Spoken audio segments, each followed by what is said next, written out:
mwemera yagiye batangira kwicamwe ibice baravuga ngo gusomera mu rugo niko kuba umuntu w'Imana abandi batoya nuko bagiye batandukana kwiyerekwa ry'abantu yego nkuru ya Rusere yareretswe avuga igihe sazagarukira bakigenderaho bagurisha ibyabo yagomba kuza kuri 28 z'ukwa karindwi 1914 barateguye bahageze bose baramaze ibyabo ariko Yesu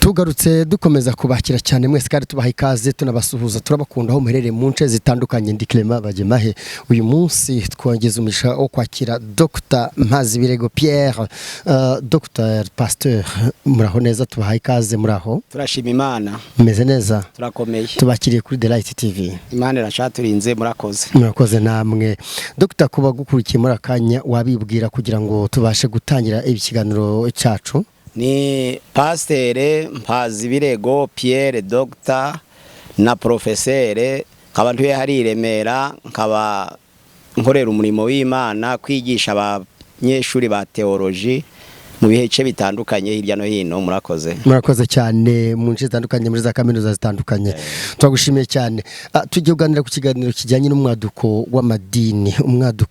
w'amadini n'amatorero tushaka dufite amatsiko kugira ngo utumare amatsiko uyu mwaduko w'amadini n'amatorero wazanywe na bande ryari tubwire kuri ibyo ngibyo umwaduko w'amatorero twavuga amadini kuko iyo byabaye umwaduko yahindutse amadini ariko ni ikinyejana ca kabiri ni ca gatatu ntagenze gute mu itorero ry'Isimuruna habaye imyumvire itandukanye ndavuga abantu bake batangije uravuze ati byazamwe nande uwitwa Marisiyoni niwe watangiye avuga ko tutagomba kwitiranya ngo tuvuge ngo Imana y'imbabazi niyo Mana ifuha isezerano rya kera yakoze mu mwaka w'140 nyuma ya Yesu noneho haza uwitwa Montanus nawe yavuga ko umwuka w'Imana agendera muri we noneho ko ngo hari Imana hakaba umwana akaba na umwuka wera kiyitawe hakaba noneho nuriya witwa Dosete wavugaga ko Yesu atigeze agira umubiri kandi ijambo ry'Imana riravuga ngo abahakana ko Yesu ataje afite umubiri bo ba antikristo ni Yohana hariya ya mbere igice ca 4 umurongo wa mbere noneho rero niko amadini yatangije kuza agwira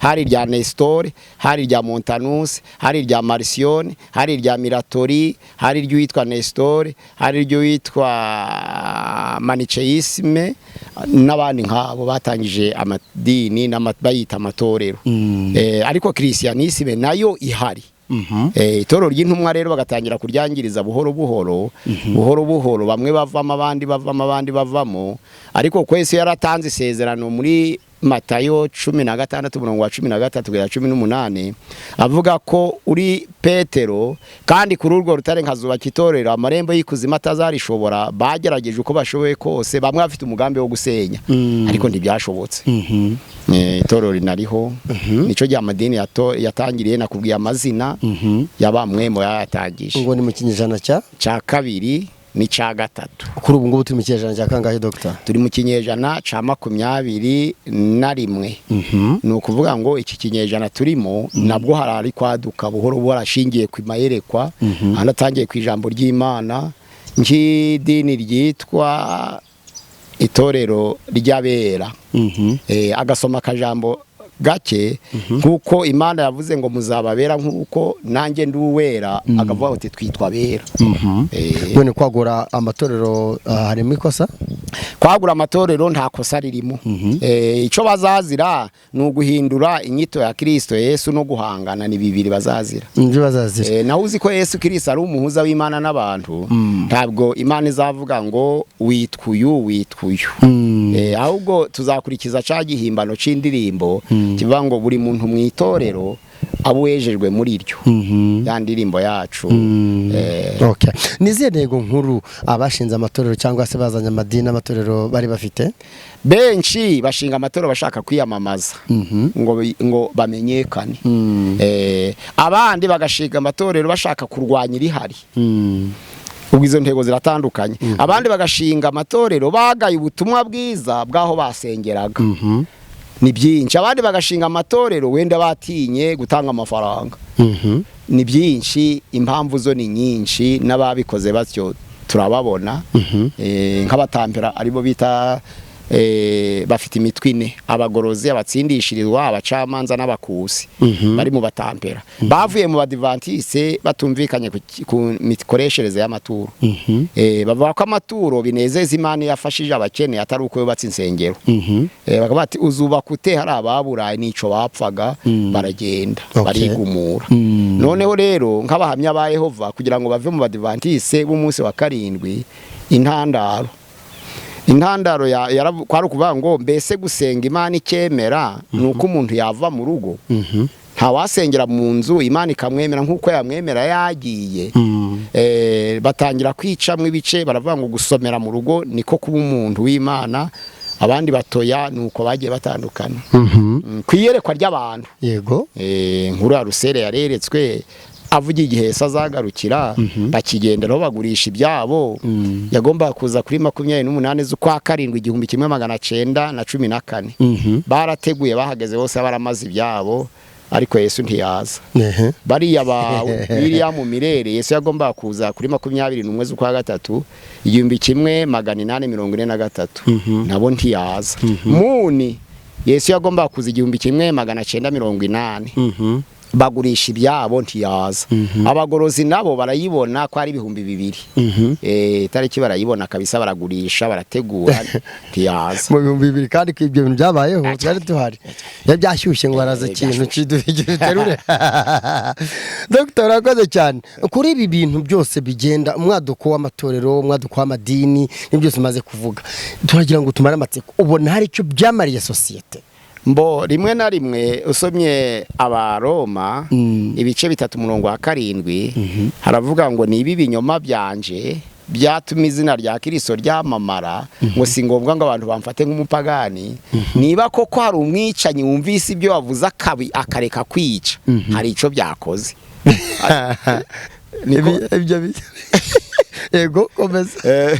niba ibyo binyoma byawe abandi bita ibinyomwa, niko twavuga.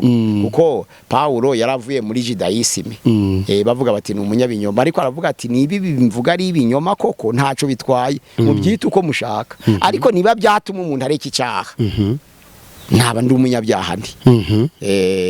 rero hari igihe bitagenda ubusa, kuko ni ijambo ry'Imana. Okay, ni ijambo ry'Imana. Okugeza ubu hari igihe bitagenda ubusa, ariko ikigaragara cyane biterwa n'intego. ubona byaramaze iki?